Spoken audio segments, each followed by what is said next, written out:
کہ صاحبزادہ ایاز احمد صابری صاحب رحمۃ اللہ علیہ کے صاحبزادہ عمران احمد صابری صاحب اپنے مواعظ حسنہ اور خوبصورت خطاب سے ہمیں نوازیں گے۔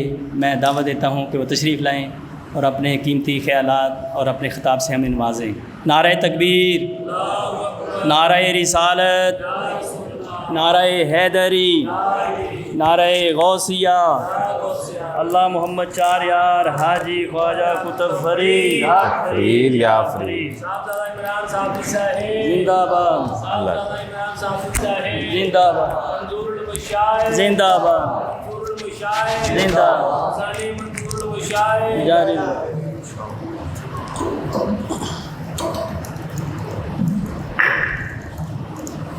نحمدہ ونصلی علی رسولہ الکریم، اما بعد فاعوذ باللہ من الشیطان الرجیم، بسم اللہ الرحمن الرحیم۔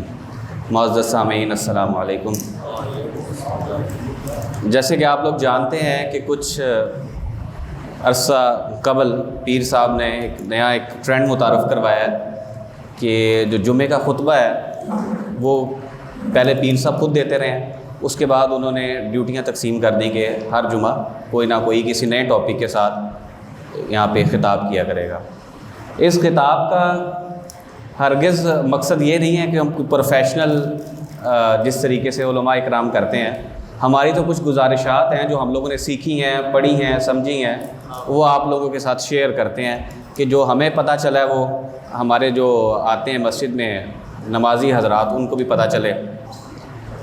مسئلہ یہ ہے کہ جو ہمارے ممبرز ہیں وہ بڑی گفتگو اچھی بھی ہوتی ہے، وہاں پہ ہمارے علماء اکرام آقا صلی اللہ علیہ وسلم کے بارے میں ان کے فضائل، ان کے مناقب، ان کے شمائل بیان کرتے ہیں، لیکن مسئلہ یہ ہے کہ 98% پاکستان میں مسلمان ہیں، اور المیہ یہ ہے کہ اس کے باوجود یہاں پہ دفاع اسلام کانفرنس کرنی پڑتی ہے۔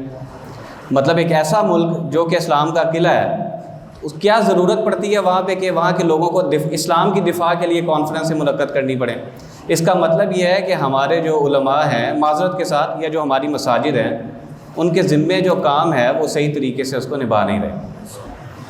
ہم یہ تو بتاتے چلے آئے ہیں کہ حضرت یوسف بڑے خوبصورت تھے، حضرت یوسف اور حضرت زلیخا کا جو قصہ بیان کیا ہے قرآن نے، اس کے بارے میں بھی بڑے شد و مد سے ہماری تقاریر ہوتی ہیں، لیکن کبھی کسی مسجد کے ممبر سے یہ نہیں معلوم پڑ سکا کہ انہوں نے کون سا ایسا معاشی نظام دیا تھا کہ جو قحط کے سال تھے، غالباً 8 سال تھے، کس طریقے سے انہوں نے اس قحط کے سالوں میں وہ کون سا نظام دیا تھا کہ لوگ بغیر کمائے، بغیر کچھ کیے اور ان کو رزق اور روزی کا انتظام ہوتا رہا۔ کوئی نہیں بتائے گا۔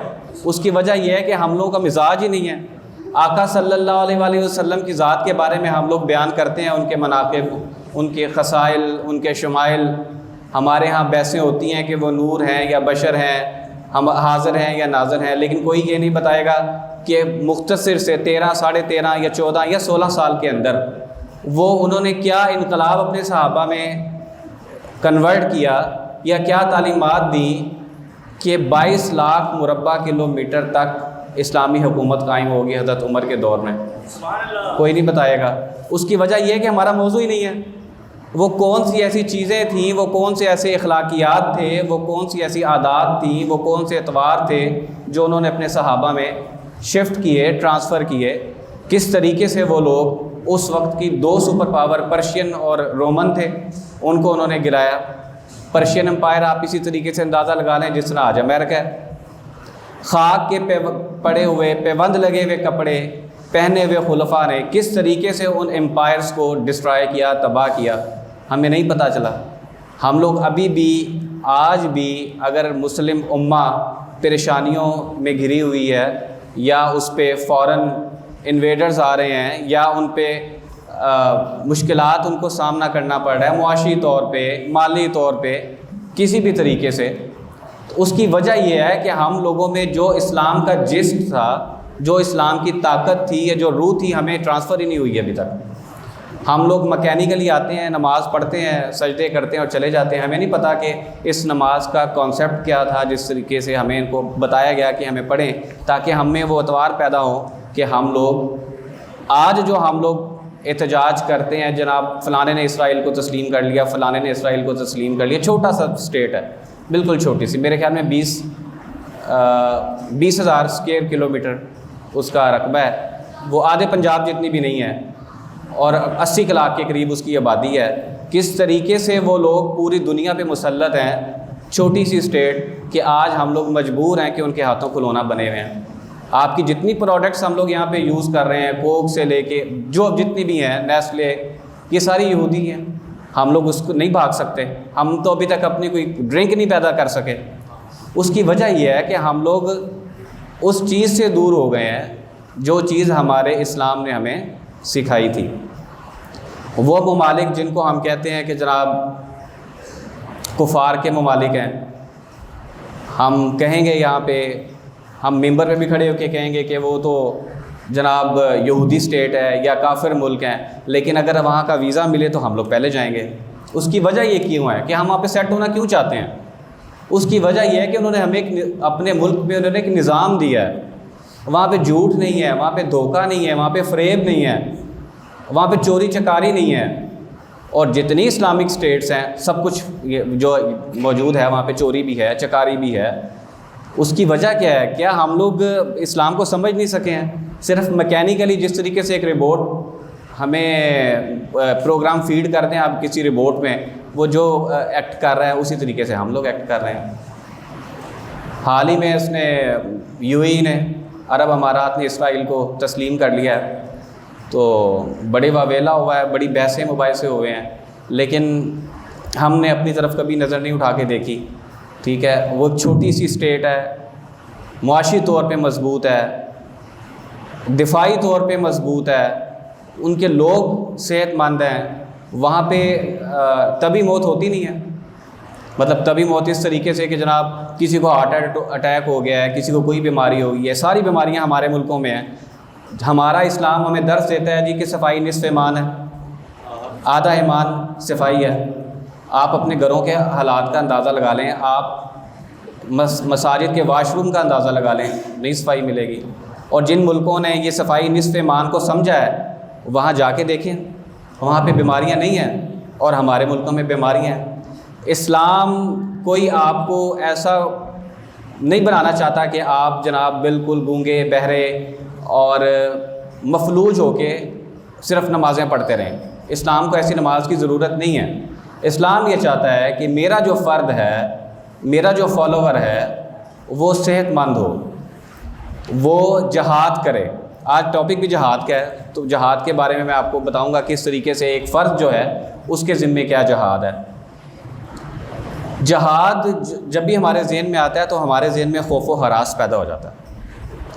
اور اگر آپ جہاد مغربی میڈیا پہ اگر آپ جہاد کا تصور لیں، اور مغربی میڈیا اگر جہاد کی کوئی بات کرے گا تو جب وہ جہاد کی بات کرے گا ساتھ میں وہ بم بلاسٹ کی بات کرے گا، ساتھ میں وہ قتل کی بات کرے گا، خون ریزی کی بات کرے گا. جب اس نے نیگیٹو کوئی چیز کو دکھانا ہوتا ہے تو وہاں پہ جہاد کا لفظ لگا دیتا ہے کہ یہ جہاد ہے. اور ہمارے ہاں بھی اسی طرح ہوا کہ جس طریقے سے اس ملک میں قتل و غارت ہوئی اور اس ملک کے باشندوں کو قتل کیا گیا اسلام کے نام پہ، یا ان کے پیچھے جو بھی سائیکی تھی یا انٹرنیشنل پولیٹکس تھی، جو کچھ بھی تھا، لیکن ہم لوگ تو ان کے ہاتھوں استعمال ہو گئے. تو اس حوالے سے میرا یہ ٹاپک تھا کہ میں جہاد کے بارے میں آپ لوگوں کو جو میری انڈرسٹینڈنگ ہے وہ آپ لوگوں کو بتاؤں کہ جہاد کیا چیز ہے. دراصل وہ جہاد جس کو ہم قتال بھی کہتے ہیں عرف عام میں، جو کفار کے ساتھ لڑنا ہے یا جو منافقین کے ساتھ لڑنا ہے، وہ ہمارے بس کی تو بات نہیں ہے فی الحال. اگر ہم اپنی اب کرنٹ کنڈیشن کا اندازہ لگائیں نا، فرد کے طور پہ، معاشرے کے طور پہ، جو ہماری اخلاقی پستی ہے، جو ہماری صحت کے حالات ہیں یا جو ہمارے معاشی حالات ہیں، ہم لوگ تو اس کے کیپیبل نہیں ہیں کہ ہم لوگ جہاد کر لیں. وہ جہاد جو قتال کے زمرے میں آتا ہے، وہ جہاد ایک منظم حکومت کے تحت لاگو ہوتا ہے. اور منظم حکومت جیسے پاکستان کی حکومت اعلان کرتی ہے کہ جہاد ہم نے کرنا ہے، تو پھر ہم لوگ جہاد کریں گے وہاں پہ کفار کے خلاف. ہر فرد کو اٹھ کے پسٹل لے کے تلوار لے کے جہاد کا یہ جو کانسیپٹ ہمارے ہاں ہے کہ جہاد نہیں ہے. ایک فرد کو جو جہاد جو ذمہ لگایا گیا ہے کہ فرد نے کیا جہاد کرنا ہے, اس کے بارے میں ہم آج ڈسکس کریں گے.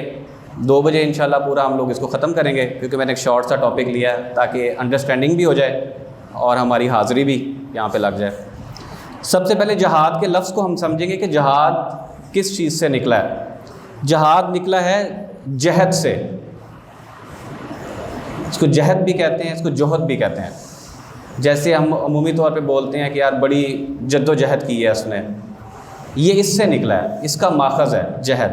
اور جوہد ہم لوگ عمومی طور پہ استعمال کرتے ہیں کہ جی فلاں ولی اللہ نے بہت جوہد کیا, اس کی جو کوشش تھی وہ دراصل جوہد ہے, اور وہ جوہد ہی دراصل جہاد ہے.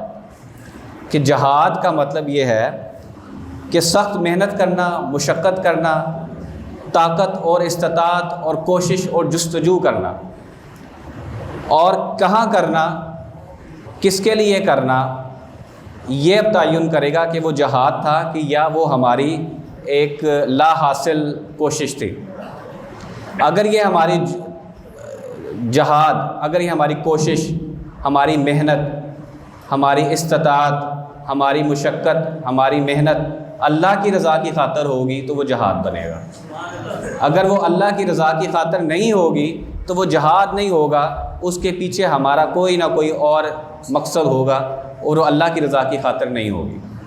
اس لیے جہاد کا کانسیپٹ یہ ہے کہ محنت کرنا, مشقت کرنا زندگی کے ہر میدان میں, چاہے وہ تعلیم ہو, چاہے وہ روزگار ہو, چاہے وہ نوکری ہو, چاہے وہ آپ کہیں ملازمت کرتے ہیں, چاہے آپ تعلیم حاصل کر رہے ہیں, جو بھی آپ کا میدان ہے اس میدان میں جو محنت اور مشقت ہوگی اور اس محنت اور مشقت کے بعد جو چیز حاصل ہوگی اور اس محنت اور مشقت کو ہی جہاد کہا جائے گا.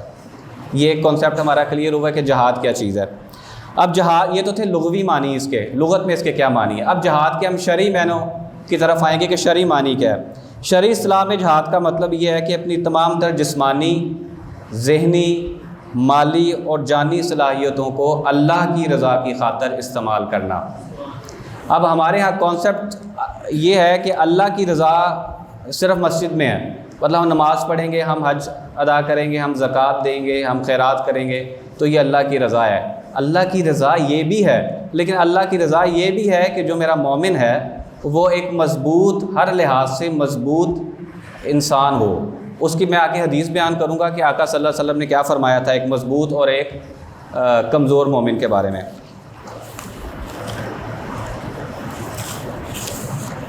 جہاد کا مطلب اب ہم یہ سمجھے ہیں کہ جہاد کا مطلب یہ ہے کہ اپنی زندگی کے ہر میدان میں اگر کوئی اسٹوڈنٹ پڑھ رہا ہے تو وہاں پہ جد و جہد کرے گا, اگر کوئی انسان بزنس کر رہا ہے تو اس میں اپنی پوری کوشش کو بروئے کار لائے گا, اگر کوئی ملازمت کر رہا ہے تو وہاں پہ وہ پوری تندہی سے کام کرے گا, وہ وہاں نماز کے بہانے وہاں پہ 2-2 گھنٹے کے لیے غیر حاضر نہیں ہوگا. ہمارے یہاں یہ بھی کانسیپٹ ہے, جاب کر رہے ہیں آپ, ملازمت کر رہے ہیں, لوگ وہاں پہ ذلیل ہو رہے ہوتے ہیں تو وہ نماز کے بہانے گیا ہوتا ہے بندہ جناب, 3 گھنٹے پورے اپنے کر کے آتا ہے واپس.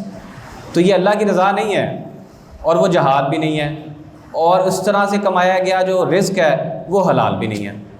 آپ کے ذمے جو کام لگایا گیا جب تک آپ اسے محنت نہیں کریں گے آپ اللہ کی رضا کو حاصل نہیں کر سکیں گے, اور جب تک ہم اللہ کی رضا کو حاصل نہیں کریں گے تو وہ ہمارا جہاد نہیں ہوگا, وہ ہماری اپنی کوئی کوشش ہوگی. اس کو اللہ جانتا ہے, وہ تو نیتوں کو بھی جانتا ہے, دل کے بھید بھی جانتا ہے. آقا صلی اللہ علیہ وآلہ وسلم ایک جنگ سے واپس آ رہے تھے, ان کے ساتھ صحابہ اکرام تھے. تو آقا کریم صلی اللہ علیہ وسلم نے فرمایا کہ اب ہم جہاد اصغر سے جہاد اکبر کی طرف آ رہے ہیں. صحابہ اکرام نے پوچھا یا رسول اللہ صلی اللہ علیہ وسلم, کیا کفار سے جنگ کرنے سے بڑا بھی کوئی جہاد ہے؟ اس کا مطلب ہے کہ اس وقت تک صحابہ اکرام کو نہیں پتہ تھا کہ جہاد اکبر کیا چیز ہے. آقا صلی اللہ علیہ وسلم نے فرمایا کہ جی ہاں, نفس کے ساتھ جہاد. اس کا مطلب ہے کہ جو نفس کے ساتھ جہاد کیا جائے گا وہ اس جہاد سے افضل ہے جو جہاد ہم لوگ کرتے ہیں قتال کی صورت میں. اب نفس کے ساتھ جہاد اکبر بن گیا ہے. اب نفس کے ساتھ جہاد کرنے کا طریقہ کار کیا ہے کہ ہم کس طریقے سے اپنے نفس کے ساتھ جہاد کریں گے. اس کا مطلب یہ ہے کہ اللہ کی رضا کی خاطر اپنے نفس کے مقابل جو بھی چیز ہے اس کو چھوڑنا. ہمارا نفس ہمیں برائی کی طرف راغب کرے تو ہم نے اس کو چھوڑنا، یہ جہاد ہے. ہمارا نفس ہمیں تعلیم حاصل کرنے میں حائل ہے اور ہم جد و جہد کرتے ہیں، جہاد کرتے ہیں تعلیم حاصل کرنے کے لیے، وہ ہمارا جہاد ہے. ہم اپنی گورنمنٹ ڈیوٹی پہ ہیں اور گورنمنٹ ڈیوٹی پہ ہم لوگ لیٹ جاتے ہیں، اور اگر ہم ٹائم سے جانے کی کوشش کریں گے، اس کوشش کا نام جہاد ہے، اور اسی کا ثواب ملے گا، جو کہ ایک فرد پہ لازم ہے کہ اس طریقے سے جہاد کرے. ایک فرد پہ قتال والا جہاد تو فرض ہی نہیں ہے، یہ کوشش فرض ہے کہ انسان کا نفس جو ہے وہ دن بہ دن بہتری کی طرف جائے. اب نفس کو سنوارنے اور نکھارنے کے لیے جو جہاد ضروری ہے وہ کس طریقے سے ہوگا؟ ہمارے نفس میں جسم بھی ہے، ہمارے نفس میں روح بھی ہے، ہمارے نفس میں شعور بھی ہے، ہمارے نفس کے ساتھ معاشیات بھی متعلق ہیں. اب وہ شخص جو جسمانی، روحانی، شعوری طور پہ، ذہنی طور پہ، فکری طور پہ، مالی طور پہ جو کوشش کرے گا وہ اس کا جہاد ہوگا. اب اس میں ہم پہلے جسمانی طور پہ لیتے ہیں کہ جسمانی طور پہ اگر ہم جہاد کریں گے تو وہ کس طریقے سے جہاد ہوگا. جسمانی طور پہ جب تک انسان مضبوط نہیں ہوگا، اللہ تعالیٰ کو وہ مومن پسند نہیں ہے جو مومن کمزور ہے اس کے مقابلے پہ کہ جو مومن مضبوط ہے. آقا صلی اللہ علیہ وسلم کی حدیث ہے یہ. اس کے لیے ہم ہر وہ کوشش کریں گے جس سے ہم جسمانی طور پہ مضبوط ہوں گے. ہم برے اعمال سے اپنے آپ کو بچائیں گے، بری صحبت سے بچائیں گے، برے لوگوں سے بچائیں گے، بری سوسائٹی سے بچائیں گے. سگریٹ، شراب، زنا جو ہمارے جسم پہ وار لگاتی ہیں، ہم لوگ اس سے بچیں گے تو وہ ہمارا جسمانی طور پہ جہاد ہوگا. اس کے مقابلے میں ہم اپنے جسم کو جس قدر زیادہ مصروف رکھیں گے، ورزش کریں گے، ایکسرسائز کریں گے. جو لوگ جم جاتے ہیں لڑکے، اگر وہ اللہ کی رضا کی خاطر جا رہے ہیں تو وہ جہاد کر رہے ہیں. جو صبح اٹھ کے ایکسرسائز کرتا ہے، جو شام کو ایکسرسائز کرتا ہے، اگر اس کے پیچھے اللہ کی رضا ہے تو وہ اس کا جہاد ہے، کیونکہ وہ اللہ کی رضا کی خاطر اپنے آپ کو مشقت میں ڈالے ہوئے ہیں. کیونکہ ابھی یہ جو جہاد ہم کریں گے اپنے آپ کو سنبھالنے کے لیے، الٹیمیٹلی اس کا مقصد یہ ہے کہ ہم نے اس جہاد کی تیاری کرنی ہے جو جہاد قتال کی صورت میں اللہ تعالیٰ نے ہم پہ فرض کیا ہوا ہے. ایک کمزور جسم تو جہاد نہیں کر سکتا. 7-7 8-8 کلو کی تلواریں اٹھا کے، 10-10 کلو کی تلواریں اٹھا کے جو لوگ جہاد کرتے تھے، آپ ان کی طاقت کا اندازہ لگائیں وہ کتنے مضبوط ہوں گے. تو اس لیے اللہ تعالیٰ چاہتا ہے کہ ایک مومن جو ہے وہ مضبوط ہو جسمانی طور پہ، وہ ہر وہ معاملہ ترک کرے جس سے اس کے جسم پہ برائی کا اثر آ رہا ہے. بیماری سے بچے. بیماری سے بچنے کے لیے اللہ تعالیٰ نے جو طریقہ کار ہمیں بتائے ہوئے ہیں کہ صفائی نصف ایمان ہے، وہ اختیار کرے گھروں میں. ہمارے گھروں میں صفائی کا عالم یہ ہوتا ہے کہ ہم سارا اپنے گھر کو صاف کرتے ہیں اور سارا کوڑا اٹھا کے ہم لوگ اپنے گلی کے درمیان میں پھینکتے ہیں. یہی بازاروں کا حال ہے. اپنی دکان سے صفائی کریں گے اور سڑک کے درمیان میں کوڑا پھینک دیں گے. تو پھر وہ جو صفائی نصف ایمان ہم سنتے آ رہے ہیں تو وہ کدھر ہے؟ اس کا مطلب ہے کہ ہم نے صرف وہ رٹی رٹائی حدیثیں ہیں جو ہم لوگوں کو سناتی جاتی ہیں، اور نہ کبھی اس پہ کسی نے امپوز کیا ہے کہ بھائی وہ جو آپ کوڑا باہر پھینک رہے ہیں اس کا مطلب ہے آپ کا جو آدھا ایمان ہے وہ نہیں ہے آپ میں، کیونکہ آقا کی حدیث ہے کہ صفائی نصف ایمان ہے. جب آپ صفائی نہیں کریں گے تو آپ کا آدھا ایمان تو ویسے ہی چلا گیا، اور صفائی کر کے آپ کوڑا جب سڑک کے درمیان میں پھینکیں گے تو آپ کا آدھا ایمان فارغ ہے وہاں پہ. یہ حدیثیں وہ والی ہیں جو ہم سے پوشیدہ رکھی گئی ہیں، ہمیں بتایا نہیں جاتا ان چیزوں کے بارے میں. اگر بتایا جاتا ہے تو وہ صرف سرسری سا ایک گو تھرو کر دیتے ہیں، اس کے بارے میں یاد دہانی نہیں کرائی جاتی. روحانی طور پہ جو ہم نے جہاد کرنا ہے، روحانی طور پہ ہم نے اپنی روح کی پاکیزگی کو اختیار کرنا ہے. روح کی پاکیزگی اس وقت ہوگی جب ہم برے خیالات سے بچیں گے، جب ہم اچھائی کی طرف دوڑیں گے، جب ہم مساجد میں 5 وقتہ نماز کا ارادہ کریں گے اور پڑھیں گے، جب ہم قرآن و سنت کی تعلیمات کو خود پڑھیں گے. یہ میں نے خود پڑھنے پہ جو فوکس کیا ہے اس کی وجہ یہ ہے کہ ہمارے ہاں کچھ لوگ اتنے زیادہ انڈرسٹینڈ نہیں کرتے چیزوں کو، معاملات کو. ہمارے کچھ علماء دین بھی، ان کے ہاں وہ رواج ہی نہیں ہے کہ اس شخص کو یا اس معاشرے کی اصلاح کے لیے وہ چیزیں بیان کی جائیں جو کہ آقا صلی اللہ علیہ وسلم نے اپنی زندگی میں اپنے صحابہ پہ امپلیمنٹ کر کے دکھائیں، جس کے سبب وہ لوگ 22 لاکھ مربع کلومیٹر پہ اپنی حکومت قائم کر سکیں. ہماری تو حکومت خیر اپنے گھروں تک نہیں ہے، مطلب کہ ہم لوگوں کے اختیارات اتنے ہیں، ہم لوگ خود گلٹی محسوس کرتے ہیں نا، ہم میں کسی پہ اپنی بات کو امپوز تب کروں گا جب میں ٹھیک ہوں گا۔ اگر میں اپنی بات کو امپوز نہیں کر سک رہا تو اس کا مطلب ہے میرے اختیارات میں کمی ہے، اور میرے اختیارات کی کمی میرے اندر ایک گلٹ ہے، میرے اندر ایک غلطی ہے، جس کی وجہ سے میں کسی لوگوں پہ بات کو امپوز نہیں کر سکتا، یا میری بات کو لوگ سمجھ نہیں رہے ہیں۔ وہ تب سمجھیں گے جب میرے روح کی پاکیزگی ہوگی۔ اگر میں کوئی لفظ نکالوں گا منہ سے تو وہ لوگ اس کو سمجھنے، اس کو انڈرسٹینڈ کرنے کی کیپیسٹی میں ہوں گے، وہ جب تک میری روح پاکیزہ نہیں ہوگی۔ روح کی پاکیزگی کے لیے جو ہم جہاد کریں گے وہ ہم اپنے اولیاء اکرام کے مزارات پہ آ کے، اس کے بہت سے طریقہ کار ہیں، حاضری دیں، آپ یہاں پہ آ کے نمازوں کا اہتمام کریں۔ روزہ جو ہے وہ اس میں سب سے بڑا روح کی پاکیزگی کے لیے ایک اللہ نے سورس دیا ہے۔ روزہ رکھیں، برے خیالات سے دور رکھیں، بری سوسائٹی سے اپنے آپ کو دور رکھیں۔ یہ ہے ہمارے روح کا جہاد۔ روح کے جہاد میں جو ایک چیز بہت کامن ہے، ہم لوگ ایک دوسرے سے بغض نہ رکھیں، ہم لوگ حسد نہ کریں، ہم لوگ جیلسی نہ کریں۔ اگر ہمارے کسی دوست نے کوئی گاڑی لے لی ہے، موٹر سائیکل نہیں لے لی ہے، تو ہم لوگ اس سے بدلہ نہ لیں، جیلسی نہ رکھیں اس سے۔ یہ ہے آپ کی روح کی پاکیزگی۔ اس کے علاوہ بغض نہ رکھیں، چغلی نہ کریں۔ یہ ساری چیزیں اللہ تعالیٰ کو ہم سے مطلوب ہیں۔ نبی صلی اللہ علیہ وسلم نے جب کہا کہ ہم جہاد اصغر سے جہاد اکبر کی طرف آ رہے ہیں، تو ان کا یہ مقصد تھا کہ میری امت جو ہے وہ حسد نہ کرے، میری امت بغض نہ رکھے، جلن نہ کرے، جیلسی نہ کرے، اور لوگوں کے اندر ایک اس طریقے سے اپنی شناخت کو قائم رکھے کہ جس طریقے سے ایک مومن کا حق ہے۔ علمی طور پہ جہاد یہ ہے جی کہ اپنے نفس کو علمی طور پہ سنوارے۔ ہمارے ہاں کتابیں پڑھنے کا شوق ہی نہیں ہے، اور کچھ لڑکے پڑھتے بھی ہیں تو وہ کسی اور قسم کی کتابیں پڑھتے ہیں۔ عمومی طور پہ ہمارے ہاں پہلے جو ہمارے بزرگ تھے، اگر آپ ان کے پاس بیٹھے تو ان کے پاس بڑا علم تھا، وہ کتابیں نہیں تھے پڑھتے۔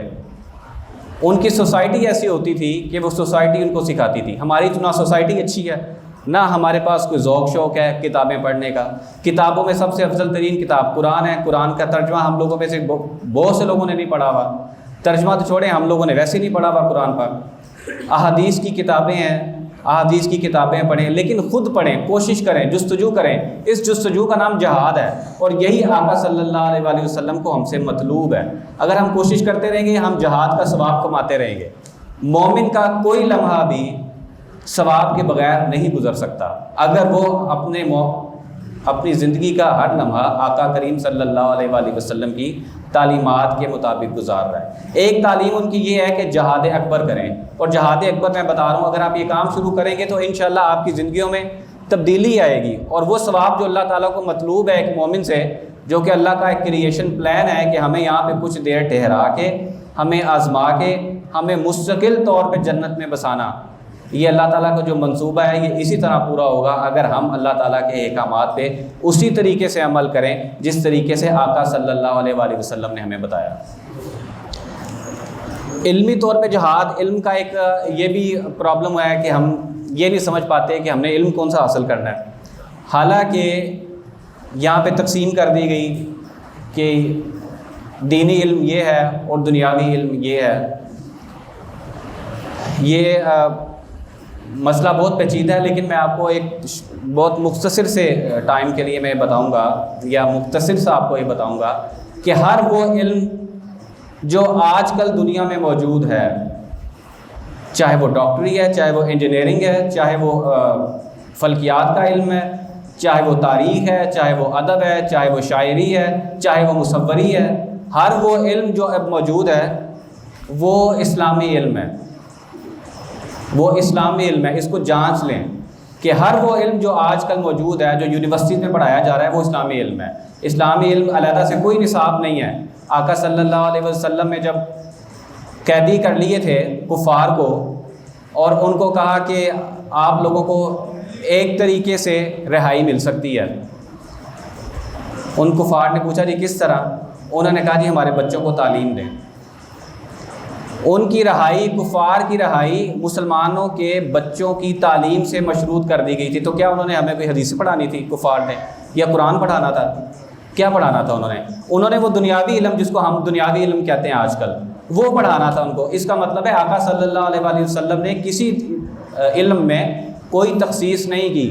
یہ فرق ہم لوگوں نے ڈالا ہے کہ یہ اسلامی تعلیم ہے اور یہ غیر اسلامی تعلیم ہے۔ ہر وہ علم جو اسٹوڈنٹ پڑھ رہے ہیں، چاہے وہ انجینئرنگ ہے، چاہے وہ ڈاکٹری ہے، چاہے وہ پولیٹیکل سائنس ہے، چاہے وہ انٹرنیشنل ریلیشنز ہے، چاہے وہ CSS ہے، یہ ساری تعلیم جو ہے یہ اسلامی تعلیم ہے، کیونکہ اللہ چاہتا ہے کہ میرا جو مومن ہے وہ معاشرے میں ایسی زندگی باعزت گزارے جس کا وہ حق رکھتا ہے۔ ہم لوگوں کے پاس کچھ بھی نہیں ہے، اور وہ جن کو ہم کہتے ہیں کہ ہم نے تسلیم کر لیا اور جن کے خلاف ہم لوگ نعرے لگاتے ہیں مرد آباد کے، ان کے پاس سب کچھ ہے۔ تو کیا وجہ ہے کہ ہم لوگ آج تک پس رہے ہیں؟ اس کی وجہ یہ ہے کہ ہم لوگوں نے وہ تعلیم ہی نہیں حاصل کی، ہم لوگوں نے اپنے آپ کو مضبوط ہی نہیں کیا اس طریقے سے جس طریقے سے ان لوگوں نے خود کو مضبوط کیا ہے، معاشی طور پہ، علمی طور پہ، دفاعی طور پہ۔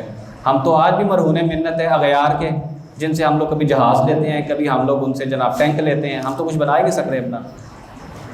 اس وجہ سے ہر وہ علم جو آج کل پرویل کر رہا ہے، آج کل موجود ہے، وہ اسلامی علم ہے۔ یہ اپنا کانسیپٹ نکال دیں کہ وہ اسلامی علم جو مخصوص علم ہے، وہ علم بھی اسلامی ہے۔ جو ہر وہ علم جو آج کل اسٹوڈنٹ حاصل کر رہے ہیں وہ اسلامی علم ہے، اور ہم نے جہاد کرنا ہے۔ مسلمان سائنسدان ماہر طب بھی تھے، ماہر فلکیات بھی تھے۔ ڈاکٹر بو علی سینا کا نام کس نے سنا ہے؟ ڈاکٹر تھے، اسلامی سائنٹسٹ تھے۔ محمد بن جابر سائنٹسٹ تھے۔ جابر بن حیان کیمسٹری دان تھے۔ یہ ہم لوگ پڑھتے آئے ہیں نا، ہمارے اسٹوڈنٹ جانتے ہیں۔ اس ٹائم کے جو مسلمان تھے وہ اپنے علم کو، اپنے دینی علم کو استعمال کر کے سائنسدان بھی بنتے تھے، ڈاکٹر بھی بنتے تھے، ماہر فلکیات بھی بنتے تھے، ماہر موسمیات بھی بنتے تھے۔ تو یہ وہ علم جو ہم لوگ حاصل کر رہے ہیں، ہمارے بچے یہ جانچ لیں، اگر وہ کر رہے ہیں اور اللہ کی رضا کی خاطر کر رہے ہیں تو وہ یہ جہاد ہے۔ فکری طور پہ جہاد بھی یہی ہے کہ اپنے آپ کو ڈپریشن سے، ٹینشن سے، پریشانیوں سے، الجھنوں سے نکالیں باہر۔ کیونکہ اگر ہم یہ اپنے آپ کو انہی چیزوں میں انوالو رکھیں گے، انہی چیزوں میں ہم شامل رکھیں گے اپنے آپ کو، تو ہماری ذہنی صلاحیت جو ہے وہ ابھر کے سامنے نہیں آئے گی، جو کہ آقا کریم صلی اللہ علیہ وسلم کو ہم سے مطلوب ہے۔ اور آقا نے فرمایا کہ ایک مضبوط مومن اللہ تعالیٰ کو زیادہ پسند ہے ایک کمزور مومن سے۔ اس مضبوطی میں ہر چیز آتی ہے، علمی طور پہ مضبوط ہو، جسمانی طور پہ مضبوط ہو، روحانی طور پہ مضبوط ہو، مالی طور پہ مضبوط ہو۔ ہمارے ہاں ایک چیز ہے کہ مالی طور پہ ہم لوگ کہتے ہیں اللہ کی رضا، ہم لوگ کوشش کریں گے مالی طور پہ۔ اگر ہم وہ کوشش اللہ کی رضا کی خاطر کریں گے تو وہ ہماری کوشش جہاد میں کنسیڈر ہوگی۔ اگر ہم اللہ کی رضا کی خاطر نہیں کریں گے، اپنی پرتعیش زندگی گزارنے کے لیے کریں گے یا لوگوں کے دکھاوے کے لیے کریں گے، تو وہ ہمارے جہاد میں وہ چیز ہماری شامل نہیں ہوگی۔ اب ایک بہت سا کنسیپٹ یہ ہے کہ مالی طور پہ ہم لوگوں کا جہاد کس طریقے سے ہوگا، جو میں نے بیان کیا تھا۔ مالی طور پہ جہاد ہمارا اس طریقے سے ہوگا کہ ہم لوگ جائز، حلال اور قانونی طریقے سے کمائیں۔ آپ کو پتہ ہے کہ حضرت بہاؤالدین ذکریہ، ہم اولیاء اکرام کی مثالیں دیتے ہیں۔ حضرت بہاؤالدین ذکریہ ملتانی رحمۃ اللہ تعالیٰ علیہ، وہ اپنے وقت کے ایک امیر ترین شخص تھے۔ ان کے جو گھوڑے تھے، ان کے گھوڑوں کو جو زنجیریں ڈالی جاتی تھیں وہ سونے کی ہوا کرتی تھی، اتنے امیر شخص تھے۔ اس طرح ہمارے اولیاء حضرت بابا فرید الدین مسعود گنج شکر کی شادی ایک بادشاہ کی بیٹی کے ساتھ ہوئی۔ اب جو بادشاہ کی بیٹی تھی، بادشاہ کتنا امیر ہوگا، اس کا مطلب ہے حضرت بابا فرید الدین مسعود گنج شکر مالی طور پہ اتنے مستحکم تھے کہ ایک بادشاہ کی بیٹی کو آپ کے عقد میں دے دیا بادشاہ نے۔ تو مالی طور پہ مستحکم ہونے کا مطلب یہ ہے کہ ہم اپنے آپ کو مالی طور پہ مضبوط رکھیں گے، اور جو ہم مال کمائیں گے اس کا جو استعمال ہے وہ ہم جائز طریقے سے کریں گے۔ ہم خیرات کریں گے، صدقہ کریں گے، ہم لوگ ہمسایوں کا خیال رکھیں گے۔ اگر ہمارے گھر کوئی اچھا کھانا بن رہا ہے اس کمائے ہوئے پیسے سے، تو ہم 1 پلیٹ 2 پلیٹ ہمسایوں کو دیں گے۔ اگر کسی ہمسائے کے پاس فریج نہیں ہے، اگر وہ برف مانگنے آ گیا ہے اور اس گرمی میں اٹھ کے ہم اس کو برف دینے جائیں گے تو یہ ہمارا جہاد ہوگا، اگر ہم اللہ کی رضا کی خاطر دے رہے ہیں۔ یہ چیزیں ایسی چیزیں ہیں جو ہمارے معاشرے میں اصلاح کے لیے ضروری ہیں۔ ہمارا معاشرہ اصلاح والا ہوگا تو ہم ایک مضبوط معاشرے کے طور پہ ابھر کے سامنے آئیں گے، اور مضبوط معاشرہ ہی دراصل اللہ تعالیٰ کو چاہیے، اور ہمارے نبی صلی اللہ علیہ وسلم کو بھی ایک مضبوط معاشرہ ہی درکار ہے۔ آخری بات میں کروں گا کہ مالی طور پہ اگر ہم لوگ جو یہ کماتے ہیں اس کا جو مصرف ہے وہ کس طریقے سے کرنا ہے مالی طور پہ جہاد کا، تو ایک چیز سمجھ لیں کہ سب سے بہترین جو اخراجات ہیں وہ ہے جو آپ خرچ کرتے ہیں اپنی فیملی پہ۔ یہ ہمارے یہاں کانسیپٹ نہیں ہے، ہم لوگ یہ کرتے ہیں کہ ہم لوگ کماتے ہیں کھاتے ہیں لیکن ہم اپنی فیملی کے لیے اس میں سے حصہ نہیں نکالتے۔ آقا صلی اللہ علیہ وسلم نے فرمایا کہ ایک وہ دینار ہے جو جس سے آپ دوستوں میں خرچ کرتے ہیں، ایک وہ دینار ہے جس سے آپ اپنا گھوڑا خریدتے ہیں، ایک وہ دینار ہے جو آپ اپنی بیوی بچوں پہ خرچ کرتے ہیں، اور سب سے افضل دینار وہ ہے جو آپ اپنے بیوی بچوں پہ خرچ کرتے ہیں۔ اس کا مطلب یہ ہے کہ اگر آپ کماتے ہیں حلال تو اس کا سب سے بہترین مصرف یہ ہے کہ آپ اپنے بیوی بچوں پہ دل کھول کے اس کو استعمال کریں۔ اچھا، اب یہ تمام آج کی گفتگو کا جو مقصد تھا، آج کی گفتگو کا مقصد صرف یہ تھا کہ یہ بتایا جائے کہ ایک وہ والا مومن جو کہ اللہ کو پسند ہے اس میں کون سی خوبیاں ہونی چاہیے۔ اب وہ حدیث جو میں نے آپ کو کہا تھا کہ میں بیان کروں گا، آقا صلی اللہ علیہ وسلم نے فرمایا کہ المؤمن القوی خیر و احب الی اللہ من المؤمن الضعیف، اللہ کے نزدیک طاقتور مومن کمزور مومن کی نسبت زیادہ پسندیدہ ہے۔ طاقتور مومن وہ مومن ہوگا جو اپنے طور کو ذہنی، جسمانی، روحانی، علمی، فکری، شعوری طور پہ جس طریقے سے میں نے بیان کیا اپنے آپ کو مضبوط رکھے گا۔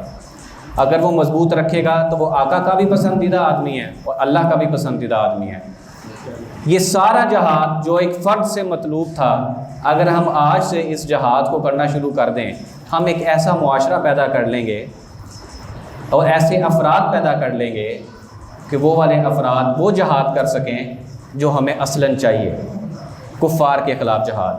اس موجودہ حالت میں تو ہماری یہ حالت نہیں ہے کہ ہم کفار کے ساتھ جہاد کر سکیں گے، البتہ اگر ہم وہ جہاد جس کے بارے میں آقا صلی اللہ علیہ وسلم نے فرمایا کہ اب ہم جہاد اصغر سے جہاد اکبر کی طرف آ رہے ہیں، اگر ہم جہاد اکبر کو شروع کر لیں گے تو ہم اس معاشرے کی تشکیل دے لیں گے جو معاشرہ اللہ تعالیٰ کو ہم سے مطلوب ہے اور آقا صلی اللہ علیہ وآلہ وسلم کو ہم سے مطلوب ہے۔ وما علینا الا البلاغ المبین۔ ماشاءاللہ ماشاءاللہ، بہت خوب بہت خوب بہت خوب، ماشاءاللہ بہت خوب ماشاءاللہ۔ شہنشاہ ولایت منظور المشائخ حضرت صوفی منظور احمد صابری رحمۃ اللہ علیہ کے پوتے سجادہ نشین درگاہ حضرت منظور المشائخ صاحبزادہ پیر سید احمد صابری صاحب کے بھتیجے اور صاحبزادہ ایاز احمد صابری صاحب رحمۃ اللہ علیہ کے بیٹے صاحبزادہ عمران احمد صابری صاحب کا خوبصورت بیان آپ نے سنا۔ آپ سے میں پہلے بھی گزارش کی تھی پچھلے جمعے بھی کہ آپ 1:15 بجے بھی صاحب نے فرمایا تھا 1:15 بجے تک آپ مسجد میں پہنچ جائیں تاکہ جمعہ ٹھیک 2 بجے شروع ہو سکے جمعہ کے بعد۔ تو آپ آئندہ کوشش کریں کہ 1:15 بجے مسجد میں تشریف لائیں، انشاءاللہ تعالیٰ ایسے ہی خوبصورت بیانات، ایسے ہی خوبصورت خطابات آپ کو ہمیں نوازیں گے۔ یہ ہمارے پیر بھائی، ہمارے اسکالرز اور ہمارے دانشور اور ہمیں دانش کی باتیں بتائیں گے۔ وما علینا الا البلاغ المبین۔ السلام علیکم۔